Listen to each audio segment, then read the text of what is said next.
Hey everyone, welcome back. Today, we're diving into another truly horrible case together. In 2012, at the Summer Olympics in London, the star of a young Puerto Rican boxer, Felix Verdejo Sanchez, shone brightly. He was called a diamond, one of the most promising athletes of his country. He was predicted to win titles and gold medals. Then, it seemed to everyone that this talented and motivated young man would reach fantastic heights in sports. In 2021, the name of the boxer again traveled all the world's media, but this time fell into the section of criminal chronicles. This story is about a teenage attachment that grew into a kind of addiction and led to a terrible tragedy. It's also about how the author of the main knockout of 2014, who was praised and promoted by two-time Olympic champion Vasyl Lomachenko, almost received a death sentence, but eventually went to prison for life. It is noteworthy that despite the presence of irrefutable evidence and confessions of the boxer's accomplice, he himself, to this day, refuses to plead guilty. The future star of world boxing was born in the Puerto Rican city of San Juan on May 19, 1993. He grew up in a rather modest, large family and from an early age was fond of sports. True, in childhood, he planned to connect his life with baseball, but his further fate was determined by a funny incident. When the boy was 9 years old, a family friend came to visit them with his son of the same age. The boys were playing in the yard but suddenly quarreled and a fight broke out. Parents separated the children, and the father of the future athlete noted that if he wants to fight with someone in the future, let him wear boxing gloves. After that fight, Felix, at his request, was taken to a local gym, where the boy, as he later admitted himself, from the first training session fell in love with boxing. At the age of 16, he won the Pan American Junior Championships. A year later, he won his country's championship, and a year after that, he went to the Olympic Games in London, where he reached the quarterfinals. In the same year, began his brilliant career in the professional ring. In total, Verdejo had 29 fights, gaining 27 confident victories. And in 2014, he was recognized as the author of the best knockout in the fight against Iván Zurdo de Oro Najera. A year later, Felix won his first championship belt with the WBO Latino title, which he subsequently defended 6 more times in 2 years. Everyone who saw him in the fight had no doubt, this young man will write his name in the history of world boxing. And now let's get to know Keishla Rodríguez. The girl was born in November 1993 in San Juan. The full name given to her at birth is Keishla Marlene Rodríguez Ortiz. Her parents, Jose and Keishla Rodríguez, had another daughter, Barilais Nicole. The couple also raised Kayla's son, Jonathan, from the woman's previous marriage. Keishla grew up an open and sociable girl. She did well in school and adored animals, dreaming of becoming a veterinarian in the future. Her best friend was her sister Barilais, to whom she confided all her secrets and worries. Keishla studied at the same school as Felix Verdejo, who was her age. Young people were acquainted since childhood, and in adolescence, a romantic relationship began between them. In 2011, Rodriguez's parents divorced and separated. Kayla moved to relatives in Florida, and her daughters, who were by then already adults, decided to stay in San Juan. Despite the fact that each of the sisters had long since lived their own lives, they continued to stay in close contact and told each other about everything that was happening to them. At the age of 18, the promising boxer, who had already managed to take part in the Olympic Games, had an affair with a young schoolgirl and aspiring model, Elisa Maria Santiago Sierra. At that time, the girl was only 14 years old and she was still in school. But even then, she made big plans for the future with the promising and world-famous athlete. In addition, Elisa's parents were not at all against this relationship. Attractive and talented Felix, who has always had a lot of fans, becoming a boxing star, literally bathed in the rays of fame and was surrounded by female attention. He did not miss the opportunity to start a romance or a passing affair on the side. He also, despite the serious relationship with Elisa, continued to meet with his school friend Keishla. Keishla's sister, Barilais, and her mother, Keishla Rodríguez, knew about the affair and did not approve of the relationship. The situation was very ambiguous. On the one hand, Elisa considered herself the only woman and great love of the athlete. She was preparing for the wedding and made far-reaching plans for their joint future. On the other hand, Keishla knew that the lover had a fiancé, but at the same time, Felix did not let her go. On top of that, he was her first great love. Deep down, the naive girl herself still hoped to be the one. In 2016, the boxer did marry the young Elisa, who at that time was barely 19 years old. Elisa, by that time, was already quite a famous model, had tens of thousands of followers on social networks, and also opened her own beauty studio for eyelash extensions. In August of the same year, just a few months after the wedding, the athlete got into a serious motorcycle accident. He was taken to the hospital in serious condition with head injuries, bruises, and lacerations. His trainer, Ricky Marquez, seriously feared that his talented charge would go off the rails at the height of his career. But Felix, contrary to the disappointing prognosis, made a rapid recovery and soon returned to the ring. In September 2019, the boxer published on his social network profile a picture with Elisa, who was in a large term of pregnancy. In the comment to the photo, he wrote, "Soon I will meet my daddy's princess." A month later, he announced the birth of a daughter who was given the name Mia Verdejo Santiago. The young man, in public, looked like a loving husband, caring father, and an exemplary family man. But secretly from his wife, he continued to meet with Keishla, who could not let go. As Elisa later admitted, she guessed that her husband was cheating on her, but every time, he tearfully vowed to leave his mistress. Keishla repeatedly tried to break off this painful relationship, but Felix would not let her go.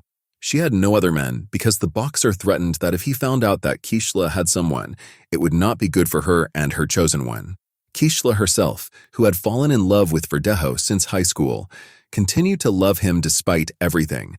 Rodríguez, as planned, connected her life with the care of animals and got a job at a center for veterinary medicine and aesthetics. Colleagues described her as conscientious, hardworking, and very responsible. She lived with 2 dogs and a cat, which she simply adored. In 2020, Elisa discovered her husband's correspondence with several mistresses, including Keishla. The wife gave her husband a scandal and threw him out of the house, threatening that she would file for divorce and forbid him to see his daughter. Elisa's threats had an effect.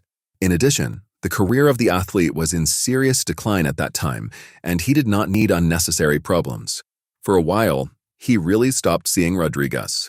But Felix still did not let her go, trying to control almost every step of Keishla. After a few months, secret visits resumed. Then, in April 2021, Keishla discovered that she was pregnant. She bought a rapid test at the drugstore, which confirmed her fears. She first called her sister, who was aware of her complicated relationship with the athlete, and told her everything. It was out of the question to have an abortion because Keishla was already 27 years old.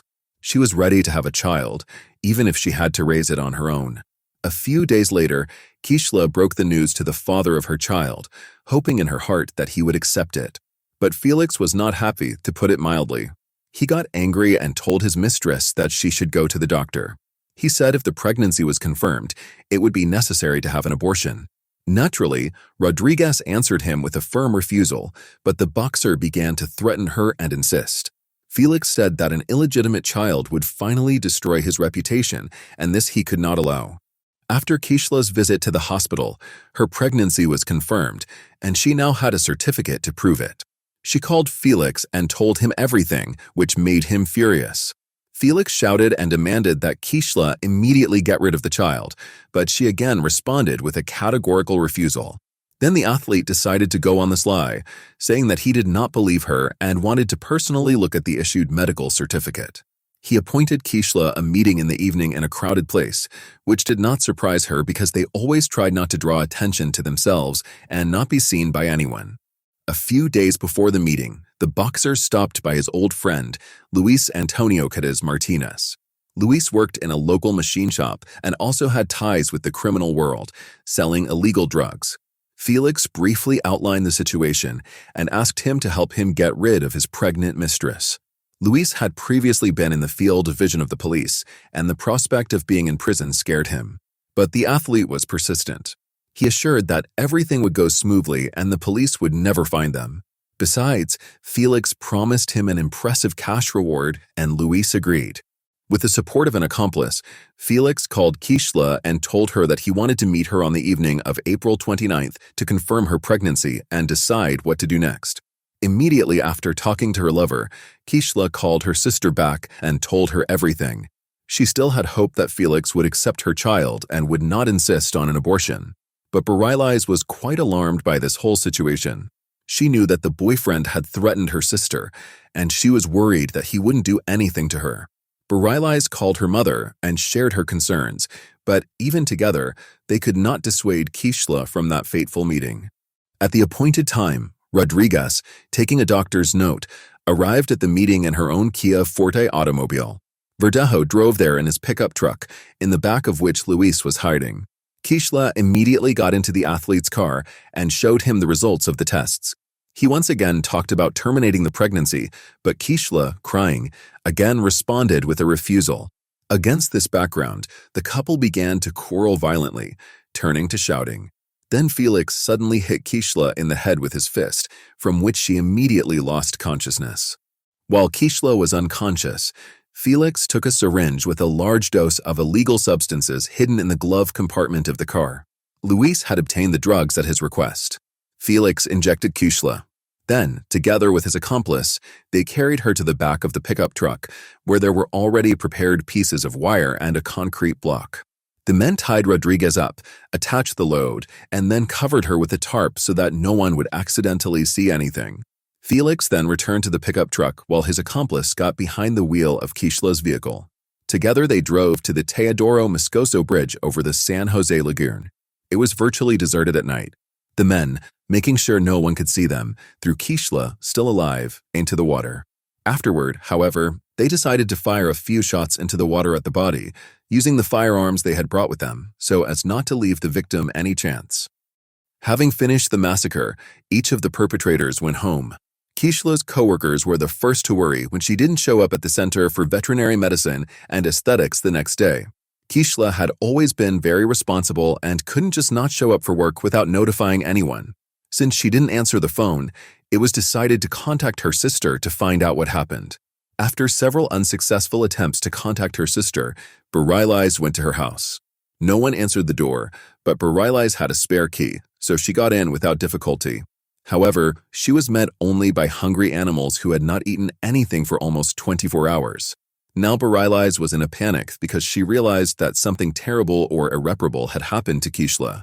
She immediately called her mother and told her everything, and then reported to the police about her sister's disappearance and the threats against her. She also called Felix, but he claimed that he had spent the previous evening and night at home with his family and had not gone to any meeting. The missing girl's mother took the first flight from Florida to San Juan. She thought that her daughter's lover might have taken her to a private clinic and paid for her to have an abortion without her consent. Kayla didn't even want to think about the fact that Keishla was no longer alive. The first thing investigators did was question the missing girl's neighbors and coworkers, but they didn't notice anything suspicious and couldn't provide the investigation with any useful information. In parallel, messages about the disappearance of Rodríguez were posted on popular social networks with requests to respond to those who knew anything about her fate or current whereabouts. The case quickly received wide publicity. When it became known that the missing girl was in a long-term relationship with a famous athlete and was expecting a child from him, reporters literally lined up to interview any of Rodríguez's family members. The relatives did not hold anything back and spoke out about their suspicions, among other things, blaming Felix for the incident. On April 30th, Keishla's car was found abandoned on the east side of the city, with her documents and personal belongings inside. No signs of struggle were found in the interior, giving a faint hope of finding its owner alive. On May 1st, a passerby strolling near the bridge over the lagoon saw a strange shape resembling a human body in the shallow water. He reported his discovery to the police, who soon recovered from the water the body of a young woman, presumably the same one the whole city had been looking for several days. Members of the Rodríguez family, who arrived to identify the body, hoped to the last that it was not Keishla, but their hopes were not realized. The body had been in the water for several days and changed a lot, but the girl was immediately identified by a remarkable tattoo on her arm. When news of the gruesome discovery hit the press, the residents of the city revolted and began to go out to spontaneous rallies, demanding punishment for those responsible. The same day, Verdejo was detained and taken to the police station for questioning. But the athlete categorically denied his involvement and claimed that on the night of Keishla's disappearance, he was at home with his family. As there was nothing to charge him with immediately, Felix was released on his own recognizance. One of the key witnesses was the athlete's legal wife, who at the first interrogation admitted that she was aware of his affair with Keishla. However, she said she had heard about her rival's pregnancy for the first time. On top of that, she did not confirm her husband's alibi, saying that he was not at home on the night of the murder. The first thing investigators did was check traffic surveillance footage on the way to the bridge from which Keishla was thrown. That's how they found Felix's pickup truck and the victim's car traveling behind each other. The Kia Forte was clearly not driven by its owner. On the same day, the boxer's car was seized for examination, and in its bed, they found some hair of the deceased. Luis was the first to surrender to the police, promising to tell the whole truth in exchange for a reduced sentence. Felix was also taken into custody, but he refused to cooperate with the investigation. He did not answer questions and continued to deny his guilt, despite the presence of irrefutable evidence. A firearm was seized from Felix, which he used to shoot at the victim from the bridge, and for which he had an official permit. Also, a cell phone check confirmed the fact that Felix, Luis, and Keishla were in the same location on that fateful night. Keishla's final farewell was on May 8th, and the funeral ceremony was covered all over the national news. It was a kind of action calling for the perpetrators of the tragedy to be punished to the full extent of the law, as well as an action to draw public attention to the problem of gender violence. The coffin with Rodriguez's body was brought to the cemetery not in a traditional hearse, but in a white carriage over which white flower petals were thrown from the air. Many famous Puerto Rican natives, including show business stars, athletes, politicians, and public figures, spoke out about the high-profile incident.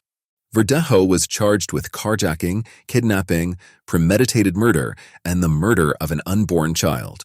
All of these crimes together carried the death penalty. But the relatives of the deceased, from the very beginning, asked the court to elect a sentence of life imprisonment for the killer so that he would suffer in captivity for the rest of his life. The hearings were repeatedly postponed due to the worldwide coronavirus pandemic, but in July 2023, the trial reached its conclusion. The court found that the crime was committed by a group of persons by prior conspiracy and with particular cruelty against a pregnant woman. It was possible to reconstruct the chain of events of that night and the details of the crime, mainly thanks to the testimony of Luis, who did not deny his guilt. He admitted that it was he who, at the request of a friend, got the drug for injection. He also brought wire and a concrete block to get rid of the body. But Felix continued to insist on his non-involvement in the case, although his words could not seriously affect the situation. By the way, the wife of the boxer, who acted in court as a witness, almost immediately after the arrest of her husband filed for divorce. She tried to abstract from what was happening, focusing on the development of her business and raising her young daughter. According to some reports, not so long ago, Elisa Santiago remarried. Elisa herself admitted in an interview that she repeatedly received anonymous calls and messages with death threats, as well as death wishes for her and even Mia. Many considered the ex-wife of the athlete as potentially involved in planning the crime, but no evidence was found. In July 2023, it became known that the jury, having familiarized itself with all the evidence and heard the testimony of all the witnesses, found Felix Verdejo and his accomplice Luis Quirez Martinez guilty on each of the charges against them. On August 24, 2023, both men were sentenced to 2 consecutive life sentences plus an additional 30 years in prison, with no possibility of parole. Thanks for watching, everyone. Stay tuned, more shocking stories are coming. Don't forget to subscribe.